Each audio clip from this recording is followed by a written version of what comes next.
And hello. Hi. Okay. Getting all set up here, making sure that we're streaming to all of the right places. Whew. I've been sitting here um, eating these ginger chews. My sister was pregnant and ordered, like, I don't know, 3 pounds of these ginger chews, and they come in different flavors, like orange and peanut butter. And I really, really want to eat them right now, but I can't because eating very, very chewy, sugary, sticky candies while doing a live stream is probably not the greatest idea. All right. Let's see. If you're here, let me know you're here. I thought this would be an interesting time to do. There we go. Share. Let's see.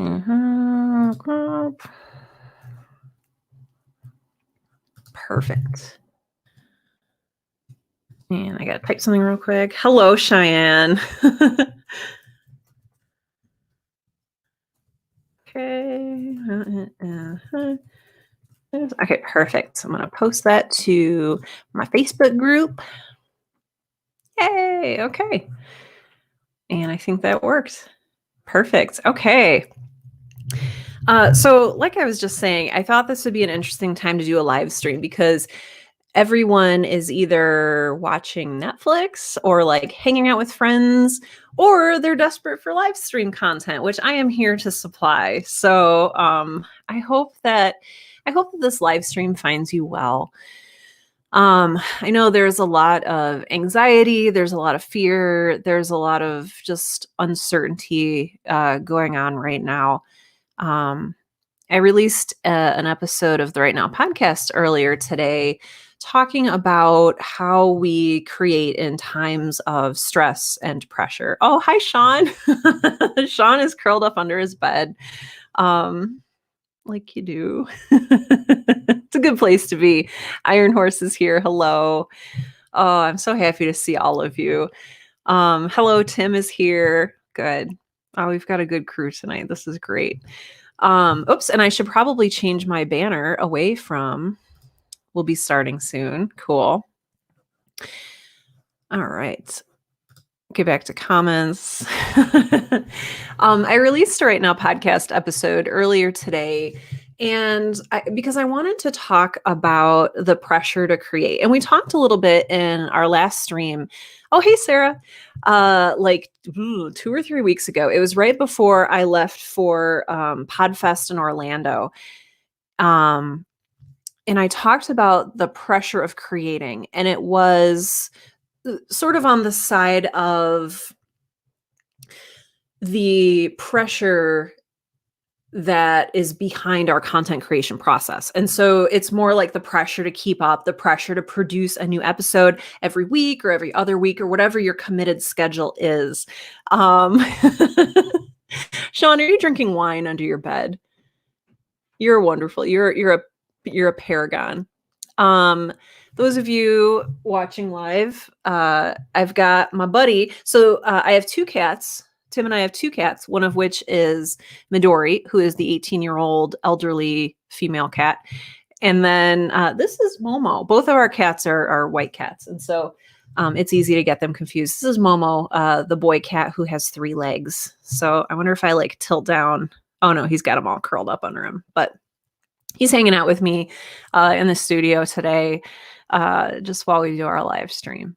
But last time we talked about podcasting pressure and being under pressure. And so I kind of tied that into my new Right Now podcast episode, which I released today. And I'm talking all about not necessarily the pressure to produce consistently on a schedule, but the pressure to produce when you're in a certain time and space.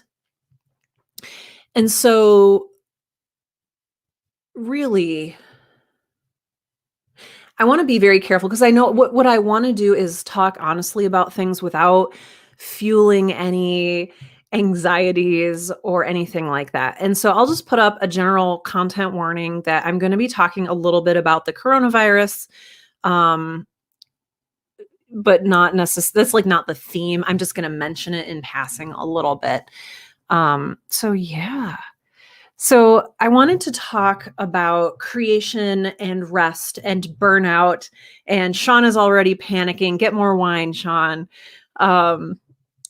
Because I feel like this is something that is on a lot of people's minds. It's interesting to be a podcaster right now because unlike more traditional media like, TV, movies, we don't have to all be gathered together to create. There's remote recording, there is solo podcasting. It's just an interesting time right now. But what I was talking about earlier was something that really pertained to the writing community. And I was curious if it pertains to the podcasting community as well. And that is, are you feeling any extra pressure to create right now? A lot of people are quarantined. A lot of people are home from work. A lot of people are they've had social obligations canceled. They've had plans canceled in a large spectrum of kind of minor to extremely major. I know certain people are trying to sell their homes right now. People like my brother is moving to Canada, and that's on hold. And it's just kind of a really scary time. And then, you have people like me. I had a lunch with a friend on Monday and it's like, okay, we'll just reschedule for later. So it's a little bit minor. Pete Barry says, there is tons of pressure, but it's all self-inflicted. And that's really the rub. Do we still say that? I don't know. There's the rub. It's very Shakespearean. It is self-inflicted. A lot of it's self-inflicted. And even if it's not self-inflicted, a lot of it is self-internalized. Pete says, I guess, oh wait, here, that's right. Pete follows up his comment here to tons of pressure, all self-inflicted though, to, I guess by self, we're a collective, so the royal self. Yes. It's interesting. It's interesting what kind of pressure we put on ourselves.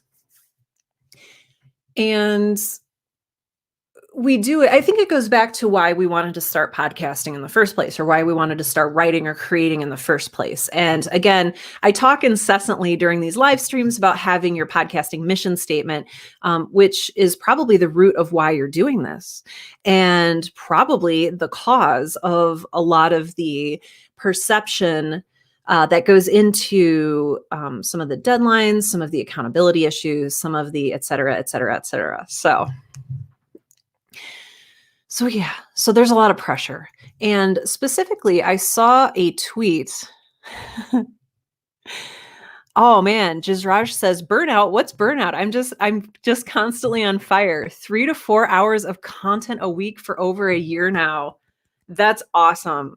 But also we want to, and actually this is really the point of what I'm going to get at. So this is a really, really good comment, and I'm going to hold on to that just for now, because that's what we're going to talk about. Let's see. Stacy says, not just pressure to create, but pressure to be funny for our audience in spite of everything. Oh my gosh. Yeah. Oof. That is, and keeping up energy when you're tired, and I don't know, keeping the tone of your show, or Sean says raising a glass to Stacy. So true. I'll put Stacy's comment up here too.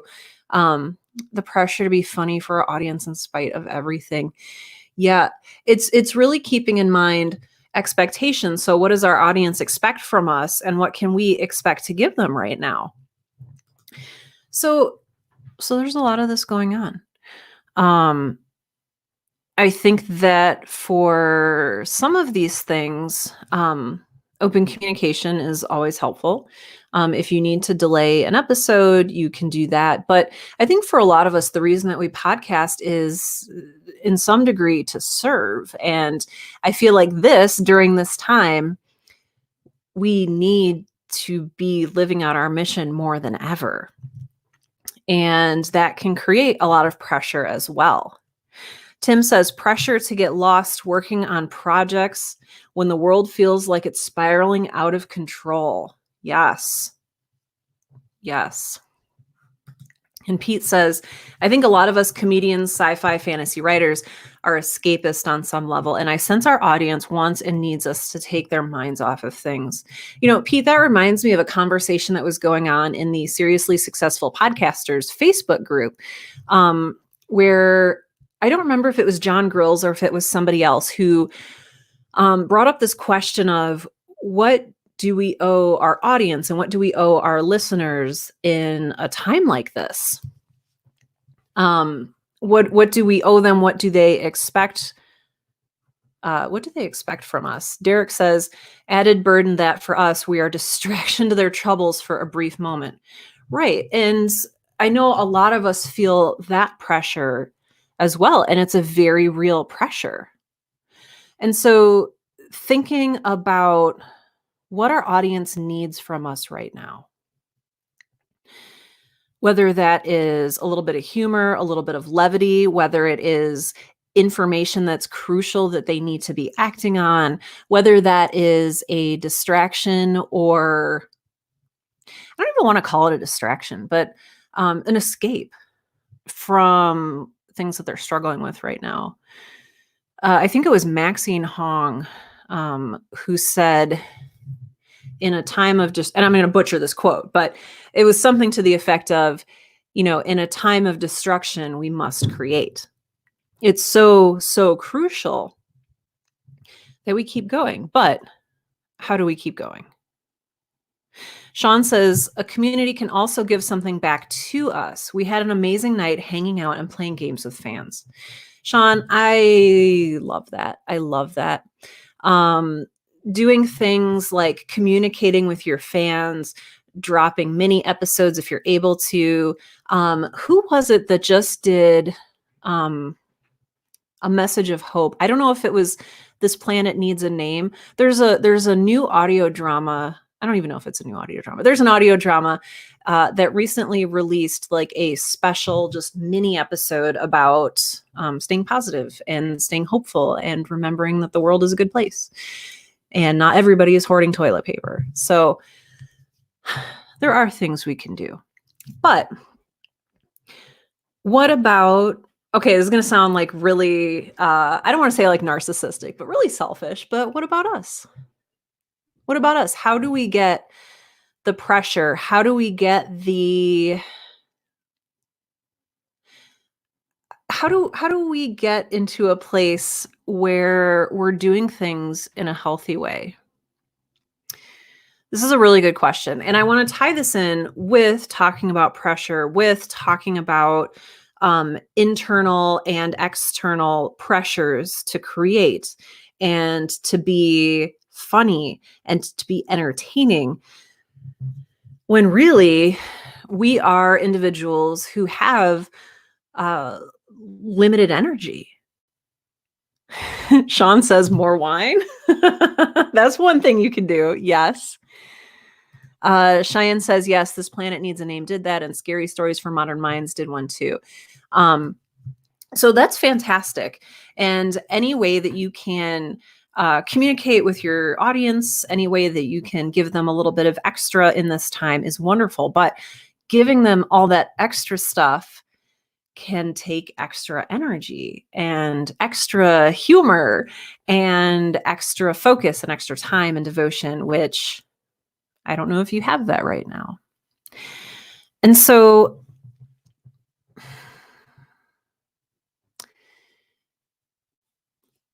there's a lot of expectations. Sorry, I'm just going through comments here. Jizraj says, what we have done is create backup episodes in case there's any event that we can't record on our normal schedule. Right. And because we cover current things happening, if we just wait, it becomes irrelevant. Right. And we can't record normal episodes in advance because of the fact that it's current stuff. So you can't see me over this comment. Let's see. So we just found a way to produce extra episodes that I can just have in the backlog to put out. Awesome. Yes. That's a fantastic idea too. Is for, I don't want to say like if and when this happens again, create a backlog that you can have. That certainly would be really, really wonderful. But I think really what I want to get at here is, how do we create and stay in a good place? How do we not burn ourselves out in a frenzy, in a well-intentioned frenzy of running forward, charging forward, and giving our fans what they want and need right now? And especially if we're in a place where we're not at work, we're maybe not making the income that we need to, and we have all of these extra stressors on our lives as well. I said lives, not lives. I'm not perfect. Sean says, being kind to ourselves is hard to notice, hard to do, hard to feel worthy sometimes. This is something that I struggle with. I think a lot of podcasters probably struggle with this, is when we talk about staying healthy and taking care of ourselves, we don't often feel like we deserve it at the root. Like, and that can range from thinking that we ourselves are inherently worthless, or it can come from, I guess, being told by someone else in an abusive way that we're worthless, or that we don't deserve certain things. It can come out of a place of misplaced martyrdom, which is where it comes for me a lot of the time. Sarah says that's a big problem for most creative type people. Yeah, it really is. A lot of us also think that, my health isn't that important when compared to other bad things that are happening right now. I've said that one myself. Like, oh, I'm not as bad as this starving person, or, my situation's not that bad. I'm not, dying in a gutter somewhere. And that relativism can make it really easy for us to slip on our self-care. Sean says it can also come from a place of lack or need. We're in a constant struggle to survive financially. And that gets into this whole topic of fear and scarcity and sort of the cyclical relationship between those things as well. Whew, we're covering a lot tonight. This is kind of unexpected. I was going to have tonight's live stream be like 25 or 30 minutes, and it was going to be just real quick because I was just going to come in here, talk about burnout, talk about self-care, and then like skitter away into the night and like go read a book. But I feel like we need to talk about this, and I'm having fun being here with you. So this is fantastic. And it's funny too, funny and ironic. I'm not good at this stuff. And those of you who know me are like, Sarah's talking about burnout and self-care? What? So yeah, I love you guys too. But it's something that we need to talk about. Okay, so I have a few notes next to me right here, but my giant bag of ginger chews is in the way. So I'm going to like mute my mic so I don't destroy your eardrums with the crinkling of plastic. So.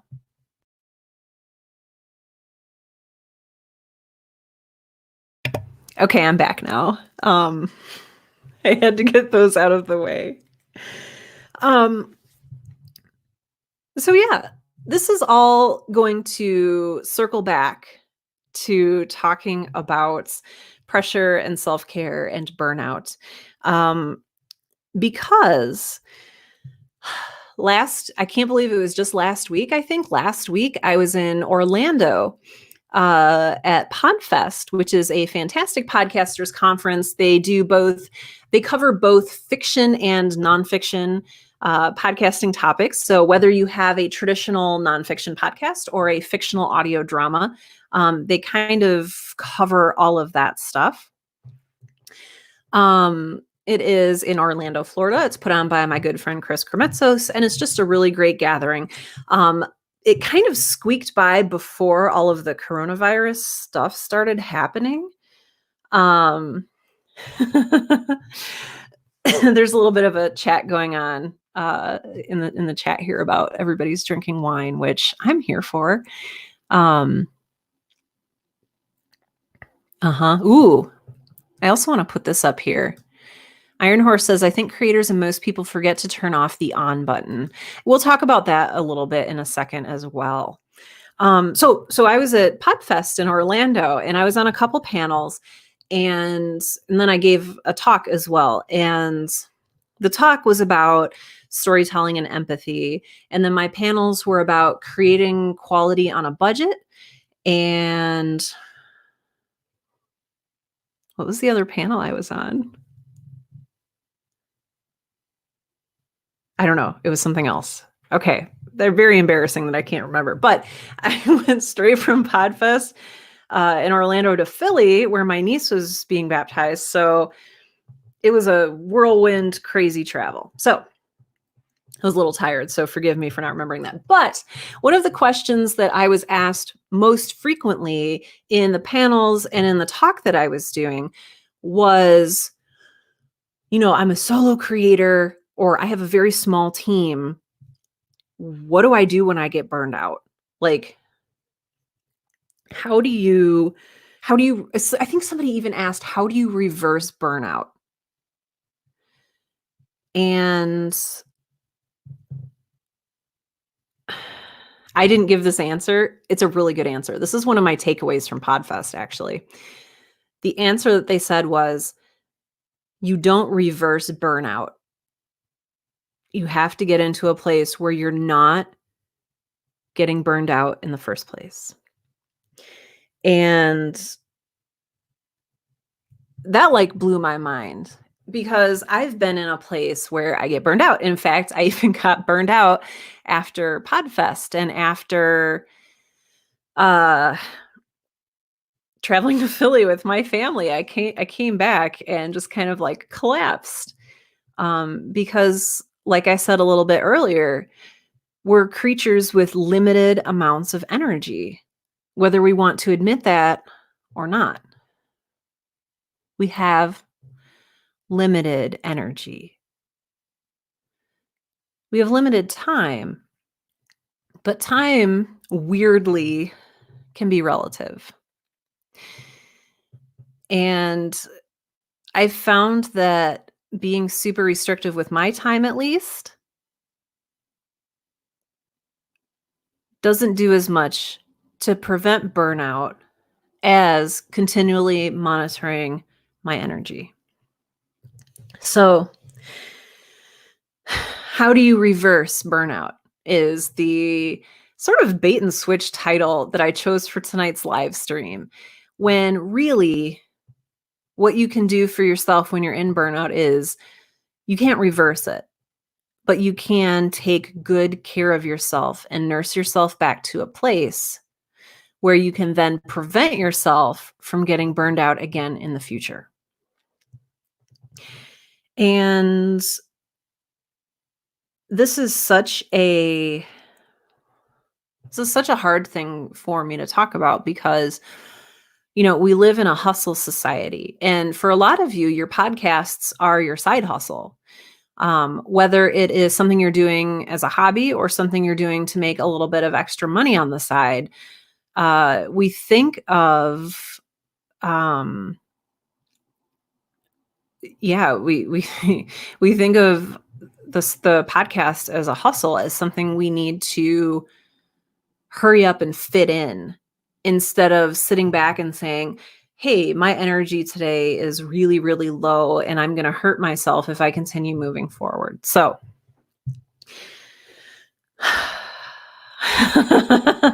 Sean says money on the side. Ha ha ha. Yeah. Sean, you were on the monetization panel, weren't you?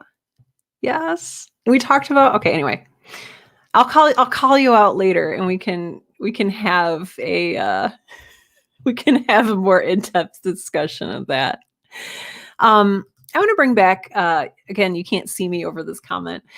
Tim asks, for someone just starting out in audio drama, what are some signs to look for when you're in the middle of doing all the things that may point to the need for self-care? In other words, how do I tell I need to rest when I'm lost in the sauce? That's such a good question. And I think I won't be able to scroll back up far enough to put up that somebody else had a comment of where we have to be on all the time and we maybe don't know that we're on, like we don't know to switch off. So let's see, what are some things to look for? If you notice that it's been a couple days since you showered, if you notice that you are being short with your coworkers, with your family, with your friends, if you notice that your temper is a little more brittle than normal, if you notice you are either, if you're at some extreme of sleeping, so whether you are not sleeping or whether you are sleeping too much. So if you're getting like 4 hours of sleep a night, you might be moving toward burnout. If you need like 12 to 14 hours of sleep, you might also be already burned out. And this is a really funny question for you to ask me, Tim, because I am very bad at noticing this stuff in myself. And it's usually one of my friends or a family member who has to be like, hey, Sarah, I've noticed your face is all broken out, or I notice you're really cranky, or I've noticed that you're churning out a lot of stuff more than usual. And Tim says, like in Hot Fuzz, I just don't know when to switch off. Yeah. Well, it's hard because we're doing what we love. Jisraj says, every day I'm hustling. Yeah. And for a while, that can be good. When I first started my first podcast right now back in 2015, I was hustling. I was working really hard every day. And I was working a 40-hour a week job. I was doing my podcast. I was ghostwriting books on the side. I was doing a lot. And you can hustle for a little bit, but I think it catches up with you. And we often don't notice that it catches up with us because we've been hustling for so long. We've been depriving ourselves for so long. So going back to Tim, I'm looking for your question here. Oh, that's right. So looking at these signs that point to self-care, I don't even want you to get to the point where you have warning signs. I want you to be proactive and preventative, which is what we're going to talk about a little bit here. Jisraj mentioned earlier that he has a whole bunch of episodes stockpiled to sort of release as a back catalog, you know, if there's ever a time when he needs to put out an episode, which is something fantastic. If you have the energy and the materials to do that, that's fantastic. That's not really something that's ever worked for me just because of all the projects I have going on and just how disorganized I am in general. But you can practice self-care. And this includes like very basic things like filling up a really big jar of water and making sure you drink 1 or 2 or 3 of these every single day. It can be setting an alarm, not only for when you need to wake up, but for when you should go to bed, which I've also had to do. I have, I made this list of 9 different types of rest. And you might not need all of these, but these are things that I didn't realize that I needed. And I don't know if it was carryover from sort of college, university culture of like, oh man, I'm so tough and cool. I pulled an all-nighter. But that doesn't fly when you're in your late 20s, 30s, early 40s. All-nighters become maybe a little bit less possible. I want to go through some comments here because I'm getting a lot of really good stuff. Joshua says, my worst burnouts happen when I try to push through an illness and work on the shows rather than taking time to self-care and recover. Yes. Yes. Yes. Yes. Yes. That was the cause of my last big burnout. I traveled to Iron Horse mentioned earlier. That one time I did like a 3-city tour and I was gone for weeks and weeks. I did Podtails, the Austin Film Festival, and like 1 or 2 other things just back to back to back to back. And I was sick in the middle of it. And I didn't take care of myself and I didn't rest. And after that, I was just like physically done and mentally done. And it actually made the sickness worse because I was exhausted on top of it. So, pushing through illness can really come back and hurt you. Iron Horse mentions hustle culture was prevalent for a long time. And I think that we're just getting started on focusing on self-care. And even then the stigma of self-care is still there. Yeah. I remember, this must've been back in like 2016 or 2017, when I was working for someone else and I was employed, and somebody not jokingly asked if they could use their lunch break to take a nap. And there was just immediate backlash. And I think that a lot of us equate self-care with being lazy, like, or indulgent even. Like, and it's interesting because I grew up under that and I'm sort of trying right now to unlearn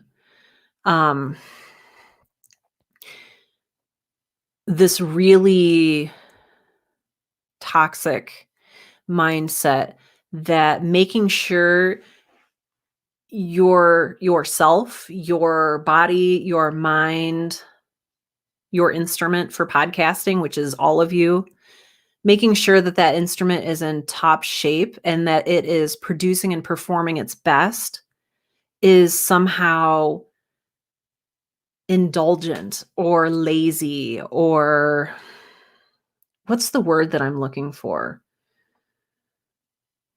Not tough.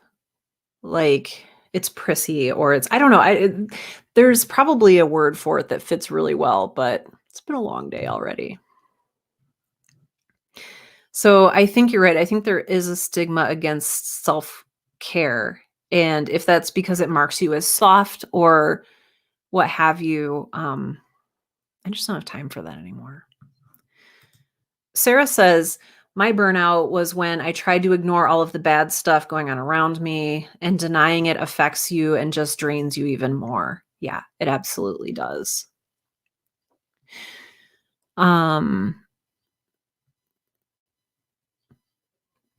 Sorry, there's a lot of really, really, really, really good comments here. Everybody here is so smart and insightful.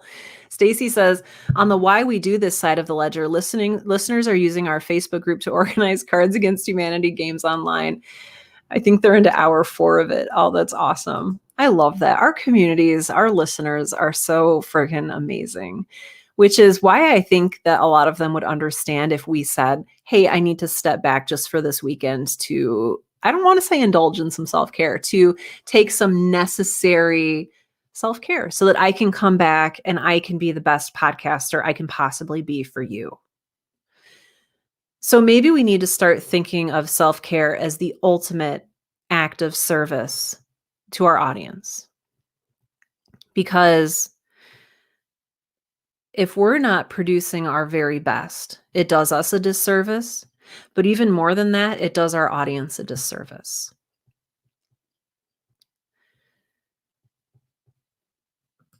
Yeah, Robert says, I found getting 8 out of 12 episodes in the can before I dropped the first episode has decreased my stress level a lot. Funny you should say that. That's what I'm doing for season 2 of Girl in Space. I have it right here. I'll just give you like a little quick, like, woo. I am writing all 13 episodes of season 2 before I even start recording episode 1.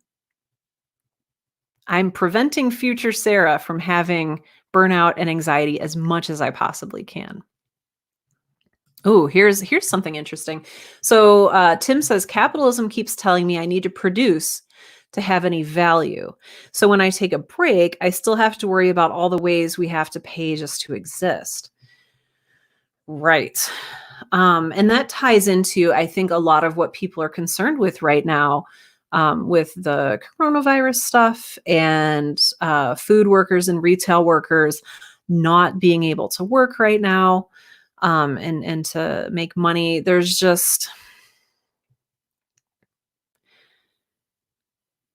lot of devaluing of self-care, but there's also a very real need to do the hustle. Oh my gosh. Now that's going to be stuck in my head forever, but there's a very real need to hustle. And it puts us into a really, really tough place. Sarah says, "Hey, George R.R. Martin is taking 9 years to write his book. You can indulge a weekend." There you go.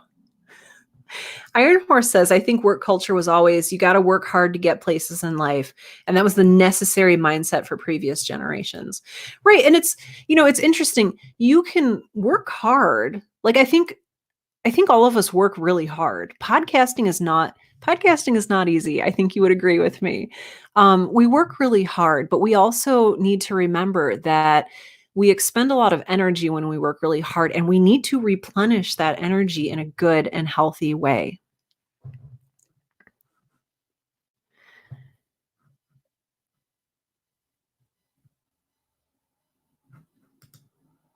Derek says, I have to juggle the burnout. On one hand, the stress of burnout needs recovery, but at the same time, the stress of finishing the thing to get it off my plate is just as high, right? It can be hard to pick between the two of those. Yeah. Oh gosh, even just a few weeks ago, I teach a course on podcasting called Podcast Now, and I think you can see the little logo for it right here in the upper corner. And I was putting together some materials for that. I have several ebooks that I wrote that kind of go along with the package that you get when you sign up. But I was putting a ton of work into this. And I was like, okay, I want to get this off my plate. I really, really want to get this off my plate. Like, I've been working on all of the things that go in this course package for weeks/months, I first launched this course back in, over a year ago. I was about to say I launched it in February 2019. And I'm still putting in new material for it. I'm still marketing it. I'm still doing all this stuff. And I was like, okay, I just have one more thing to do. Okay, I just have to film one more video ad. Okay, I just have to create one more sales email. Okay, I just have to do this, and then I can rest. Because sometimes the stuff weighs on you, and you just want to get it over with. Oh, and I totally feel that. Oh my gosh, I totally feel that. But maybe while you're doing that, you can also sprinkle in a little bit of self-care. You can maybe stop an hour or 30 minutes before you really wanted to and just breathe or meditate.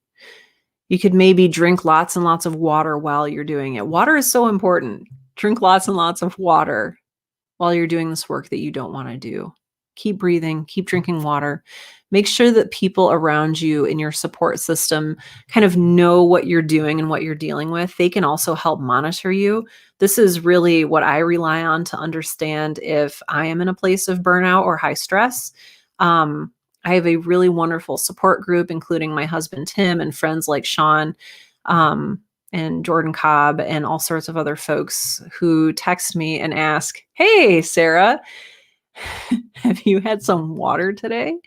Hey, Sarah, are you taking time today to read or to work on stuff? So it's really important. I mentioned earlier, like 10 minutes ago, that I was going to tell you about these 9 different kinds of rest.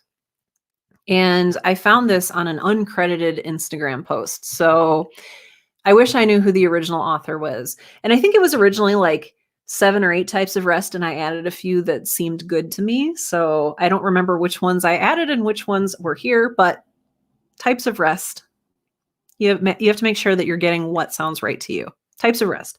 Time away. So stepping away for 15 minutes or taking a weekend, and during the coronavirus, not going anywhere, but watching Netflix for a whole weekend, maybe. Number 2, this was a really huge one for me. Permission not to be helpful. That one, I don't know. That one really spoke to me. I'm sort of in a place where I love helping people, and I think I get a lot of my value from helping people. And I'm kind of like on all the time. Iron Horse, like you said earlier, we're on all the time. I have live streams that I do. I have my course that I teach. I have Facebook communities. I have I Am a Writer. I have the Seriously Successful Podcasters group. I have folks that I text throughout the day who ask me questions. I have calls that I set up. I do coaching. I do all of this stuff. I do the Right Now podcast, which helps people. I'm currently writing Girl in Space, which I hope will help people. So this type of rest that is permission not to be helpful. What? Like I cannot be helpful for a little bit of time, and that's a type of rest. Like that just smacked me in the face. So I don't know if that'll smack you in the face that hard. But okay, I have to take a quick break here. Stacy asks, what have you done with coffee-addled Sarah? So while I was at Podfest, Sean, who's in here right now with us, and Kat Blackard, I don't know if you remember Cap, she did a live stream for us, I want to say back January 2020. So maybe you were around for that and maybe you weren't. But Cap and Sean, and maybe it was mostly Cap. My memory from that time is not great because I was exhausted. Cap convinced me to lower my caffeine intake because I was having all sorts of bad anxiety symptoms. And so now I am down to 1 cup of coffee a day. So that's why I have water. And that's a really loud car going past. But so that is what happened to caffeine-addled Sarah. She's not here right now.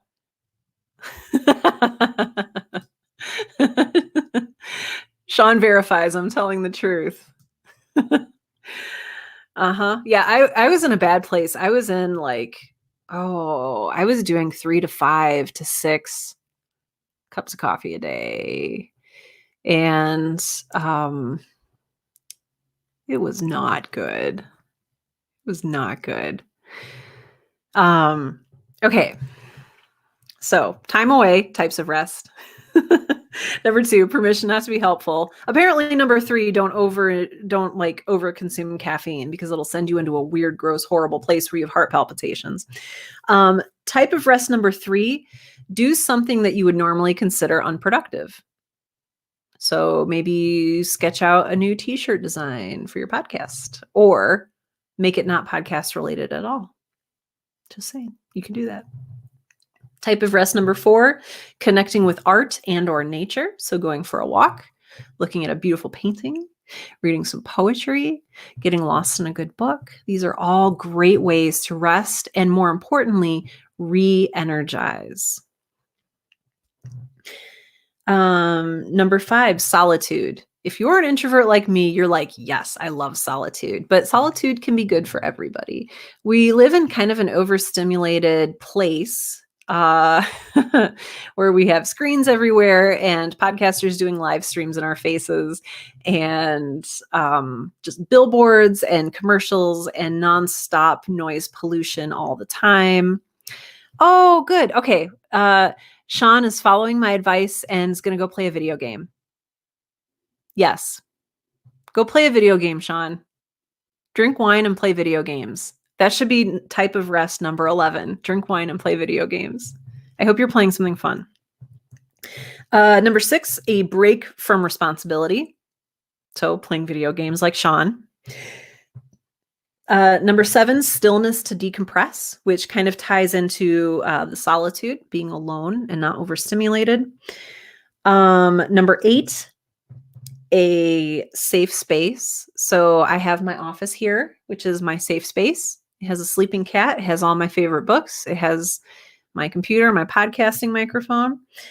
Number 9, alone time at home. So having the house to yourself, if that is even a possibility, probably not during coronavirus time, but when this is over, having the house to yourself might be a great way to rest. And then number 10, creating just for yourself. So I know that a lot of us create because of our audience. A lot of us create, let's just go ahead and mute my rude phone. Sean, don't cry yourself to sleep. Be good to yourself. Play video games and smile. Drink more wine. Okay, creating just for yourself. A lot of us create for our audiences, and that can create a lot of that pressure we were talking about at the very beginning. I wanted to say the very beginning of this episode. This is not a podcast episode. This is a live stream. So that pressure that we were talking about at the beginning of the live stream,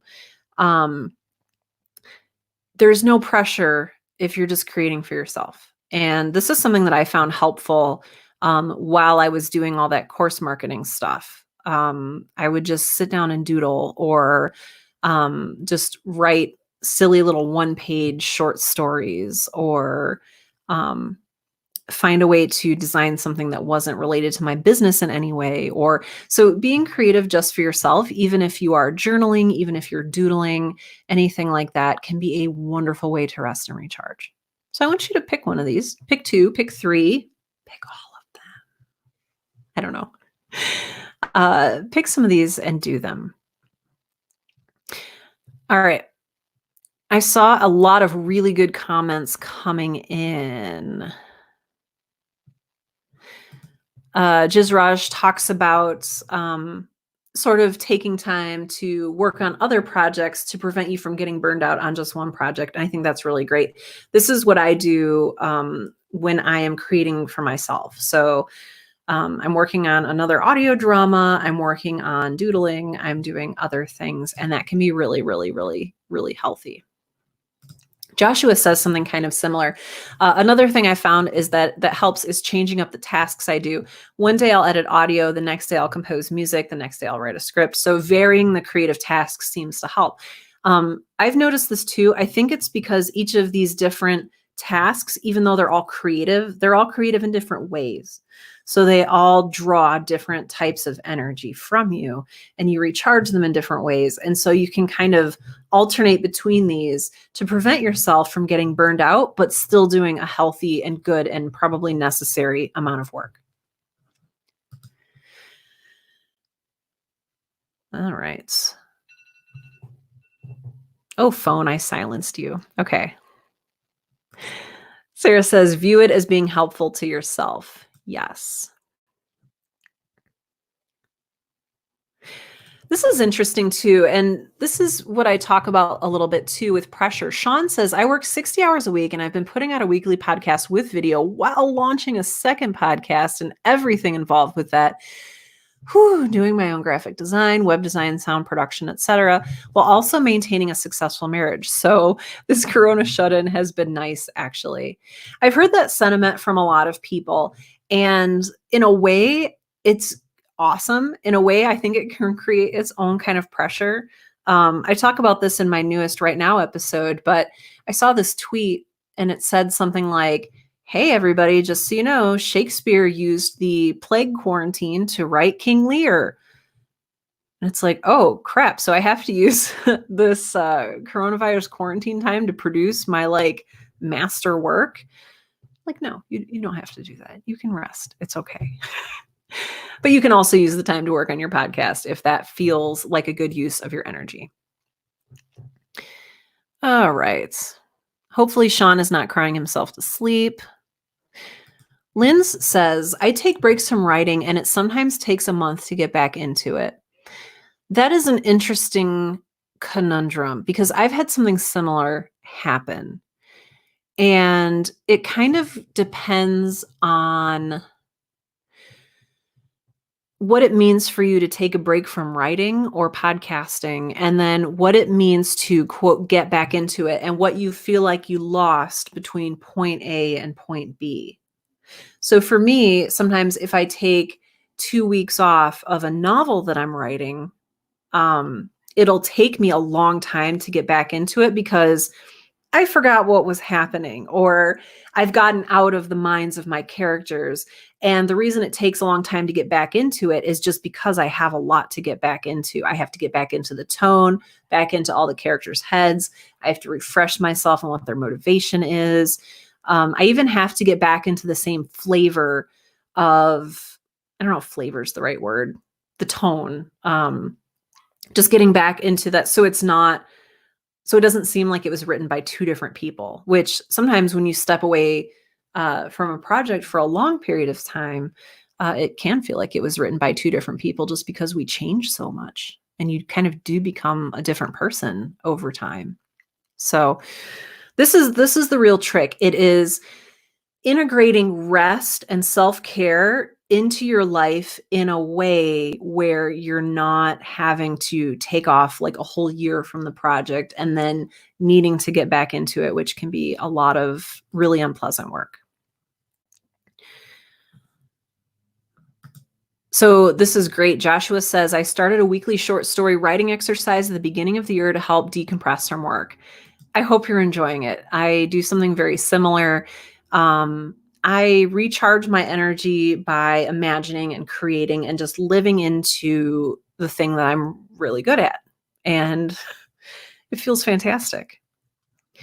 Cheyenne says, my roommate has been really helpful lately, getting me to spend time just watching stuff with her and taking breaks from writing, recording, etc. I've never been very good at doing it on my own. I am the same way, and hence why I need my community of friends to say, hey, Sarah, you're done working for the day, right? Right.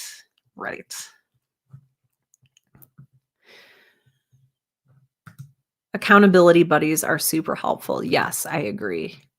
This is an interesting question. I think this is the last question, the last comment that I'm going to read, and then we'll wrap up because I told myself I was going to go 30 minutes. I lied. It's been an hour.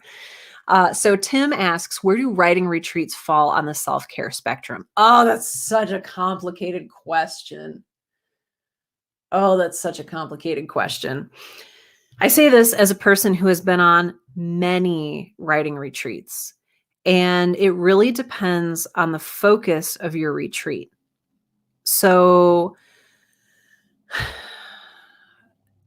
if you're taking a retreat because you need to get away from distraction and you need to focus on your work and produce a lot of work, that's one thing. If you are taking a retreat to reconnect with your creativity and learn about yourself and give yourself the care and rest that you need to recharge so that then you can come back from the retreat refreshed enough to create, those are two very different retreats. And in the past, I've made the mistake of trying to consolidate them. So I'll go out to a retreat. So I rent a little cabin in northern Minnesota, and I'll go out there and I'll bring, 6 notebooks that are blank and a whole new package of pens and pencils. And I'll go out there and expect it to be this recharging experience in the woods, but like really I'm pushing myself harder than ever. And the pressure is harder than ever. And it's like, okay, I have to create my life's masterwork because I've paid the money to rent this cabin. and I'd better get some good writing out of it because this is my writing retreat. And it can get really,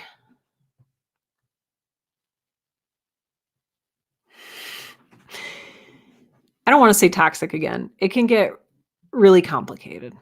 So, yeah. Jimmy, this is something I'm struggling with myself. When does taking a break become procrastination? I think that is the textbooky answer I'm going to give. That is not necessarily the advice I live out myself. So do as I say, not as I do. When you are recharged again and you're ready to take on work and you decide to keep resting, even though you are fully recharged, I think that's when procrastination steps in. Yeah, if any of you can hear little footsteps in the hallway, Midori is having her energy time, her witching hour, if you will. So that's any weird little footsteps you hear, that's Midori. I want to end on this comment from Iron Horse. I think that a good takeaway from this period of time is that you don't need to work on anything. If you want to work on something because you had a eureka moment, do that. If not, you can just do self-care. I think it's okay to not, I know there's this big focus on using our time to the fullest. And our tendency, I think, is to apply that mindset to every second of every day, especially if we're in a place of paid leave because of coronavirus, especially if we are at a writing retreat in the woods and we've paid hundreds of dollars to be there and we want it to be worth it. Maybe it's worth it if it is good for you. Maybe it can be worth it if it helps enrich you and improve you and refresh you as a creator. Like I said earlier, as podcasters, this is our instrument. This is the machine that makes the podcasts. And if this machine isn't in top shape, our show won't be in top shape. We won't live out our mission statement. We won't accomplish what we want to accomplish with our shows. So, okay, that is going to wrap up today's live stream. I want to thank you for joining me. I want to say that we didn't necessarily talk about how to reverse burnout because you can't reverse burnout. So just to clarify that. Instead, what you can do is take good care of yourself in intervals and not burn yourself out in the first place. If you do find yourself in a place of burnout, lean on your support system, lean on your community, get comfortable asking for help, drink lots of water, allow yourself to breathe. These are all good, healthy things that your body needs. And your body is important, and you are important. Your message is important, and your podcast is important. And above all of that, you are worth it. You are worthwhile. I know a lot of us have low self-worth, and we don't think we deserve to feel good or to be taken care of or to take care of ourselves. But hey, guess what? You're important and you matter. So, okay. Take good care of yourselves. Get some rest. Like Iron Horse said, work on something if you feel like working on something. If your energy is at a place where working on something is a good and healthy idea, please do that. But otherwise, know that it is okay to just be you. Okay. You're all wonderful, and I will see you for our next live stream. Bye for now.